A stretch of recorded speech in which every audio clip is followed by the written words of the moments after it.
Our next guest tonight is a pioneer in the impact movement. In fact, it would not be a stretch to call him the father of impact investing. In the 80s and 90s, Ronald Cohen built Apax Partners into one of the largest and most successful venture capital firms globally. For his services to venture capital, he was knighted in 2001. But in 2005, he decided to leave Apax Partners and dedicate himself to urgent social needs around the globe.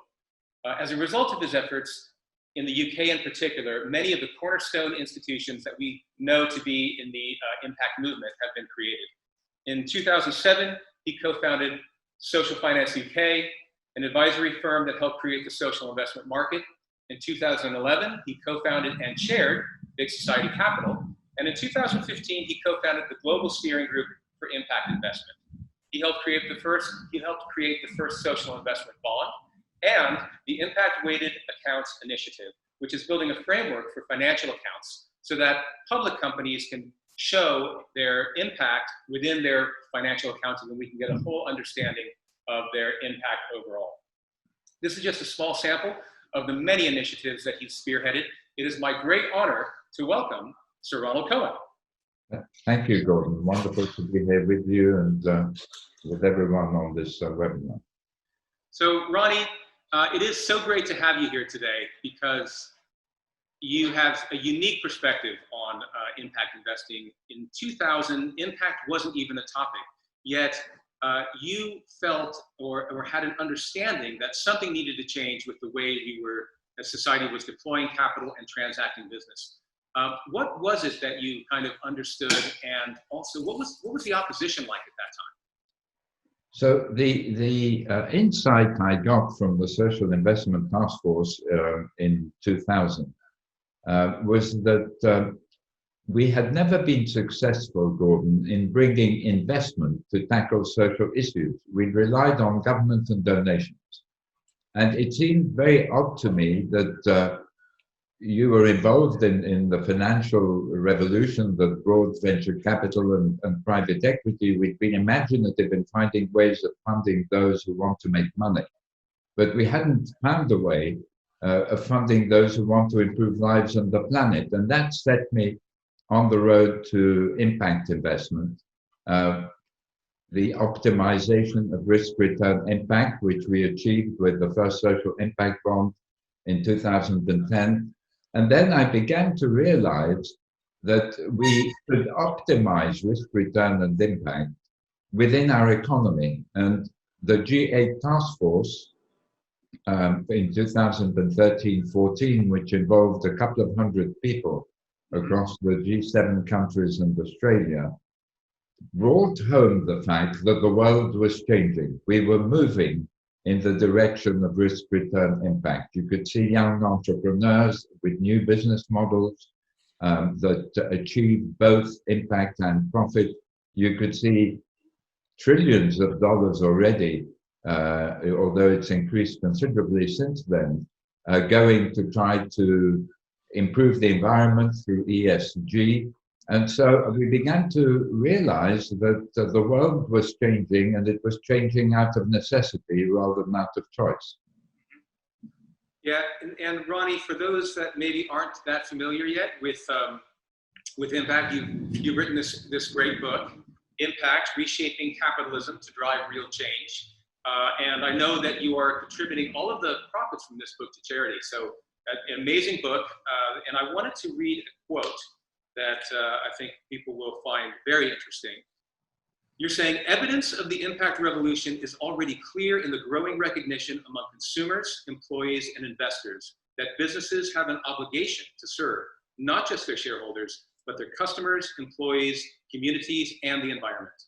That impact needs to be a crucial part of everyone's mission. We are at a point that is equivalent to the moment when the idea of risk gave rise to venture capital and investment in tech companies. But this time, it is the idea of impact that is giving rise to impact investing and changing the world of investment. Now, I am just so inspired by that because it's just a really bold statement about where we are. Why do you think impact investing will be that transformative? Because you can see the sums involved now becoming really very significant within our financial system is one part of the reason. So there's more than $30 trillion of ESG investing going on already, whose intention is to achieve impact. It doesn't measure impact yet, but it will through the impact-weighted accounts you just referred to. Impact investment itself is going to hit $1 trillion. Now, Gordon, that's equivalent to the whole of venture capital pool in the world. These are very significant numbers.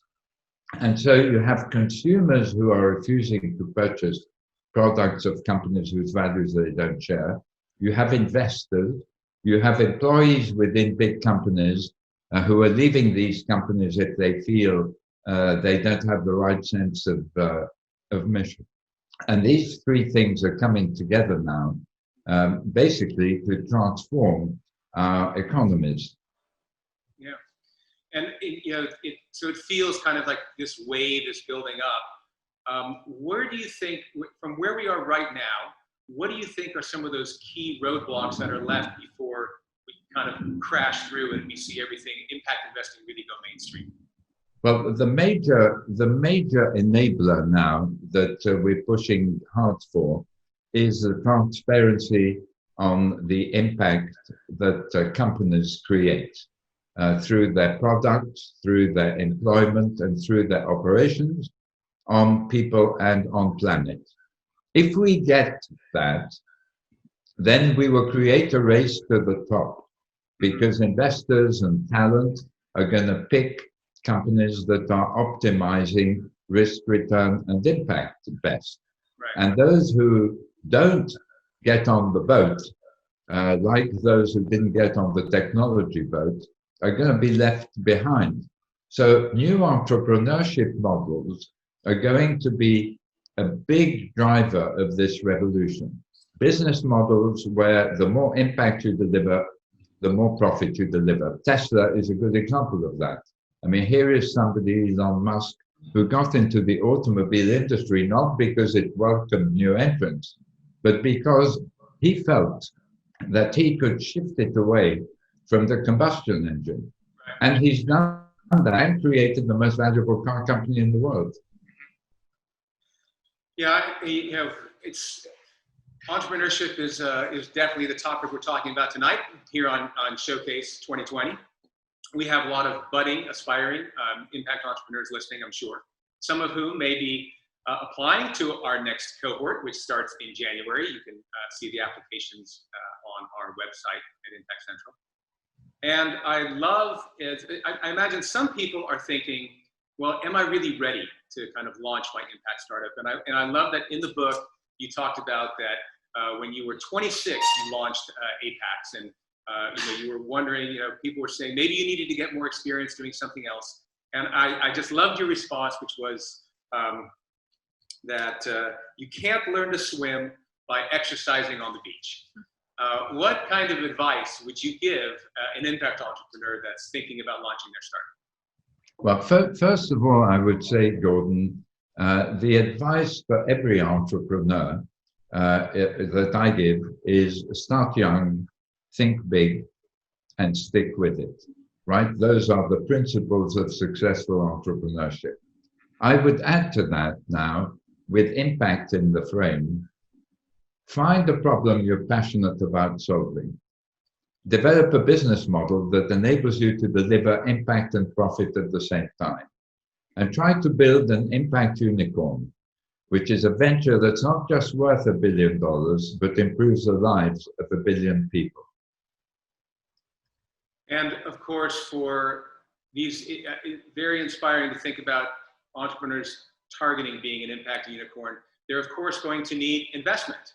And some of the people listening tonight are also investors. And impact investing is growing, but it's still relatively new as a concept. I think some people just see it as a trade-off between financial return and impact. Is that how you would describe the framework, or how should an investor look at impact investing? So I believe that we will deliver superior financial returns by optimizing risk-return impact. The reason is that we improve the risk profile of a business. The risk of regulation, taxation, talent, and consumers leaving it, and investors deserting it. But we also open the door to new sets of opportunities that we wouldn't otherwise discover. I give the example in the book of an artificial intelligence company called Orcam here in Israel. I'm speaking to you from Tel Aviv. And Orcam has developed a pair of spectacles for the blind. What does that mean? It whispers into the ear of the wearer the page of the book they're reading, the banknote in their hand. Obviously a fantastic venture to improve the lives of 35 million blind people and 250 million visually impaired people. But if you ask yourself the question, Gordon, as an impact entrepreneur, how can my technology help the greatest number of people? You get a surprising answer. What if you provided these spectacles to the 800 million illiterate adults in the world? What would that do for their lives and livelihood? And at the same time, you're catering to a market of 1.1 billion people. So investors are beginning to realize this. Very conservative investment organizations like Bridgewater are making presentations about how risk-return impact is the future of investment. We're seeing rotations in portfolios away from companies that do harm. And the amount of money coming into impact venture and impact private equity is increasing very fast. Impact investment is increasing at about 40–50% a year. So don't be afraid to call your venture an impact venture. Make it clear that you are aiming for above market rates of returns, or at the very least, market rates of returns. Measure your impact just as you measure your profit. That's the future. If I was starting today at the age of 26, I would be creating an impact venture capital firm. Great. So, Ronnie, unfortunately, we have to cut off in a minute, but I wanted to just say one more thing. Our theme for tonight is action and contemplation. And your book certainly gave me a lot to think about, to contemplate, and it's going to be given as gifts to a lot of my friends because it's a great book. And I think a lot of people gain a lot by reading it. Just on the action side, though, can you give us what one thing that if we did collectively, from a societal point of view, would do the most in supporting the movement of impact? So each of us has a role to play in the impact revolution, as I say in the book. As consumers, just buying the products of companies that deliver positive impact or less negative impact. As entrepreneurs in creating impact ventures, as employees in large companies in pushing those companies to measure their impact and set impact objectives. If we're working within government, then influencing government to focus on outcomes and pay for success and the use of outcomes funds and impact bonds. And if you're a philanthropist, working with impact organizations to develop the field. The major objective has to be to push our governments to provide transparency on the impacts of companies. If we can achieve that, we will change our whole economic system. So write to your MPs, write to the investment managers managing your parents' pension funds, and push them in the direction of asking for transparency from companies, and to do so through their financial statements. It can be done. We've shown it at Harvard Business School. You can go to the Harvard Business School site, Impact Weighted Accounts Initiative, and see the environmental damage created by 1,800 companies. Soon you'll see the employment impact they have. I'm glad to say very largely positive impact, and the product impact they have. That is now the major objective for creating the kind of world we want to live in. Ronnie, thank you so much for joining us tonight. I know that on behalf of the whole team at Impact Central, we owe you a debt of gratitude for all of the work you've put into in the last 20 years in building up the impact movement. So thank you very much. And thank you for everything you're doing, Gordon, everything that everyone on this webinar is doing and is going to do onwards and upwards. Bye. Thank you.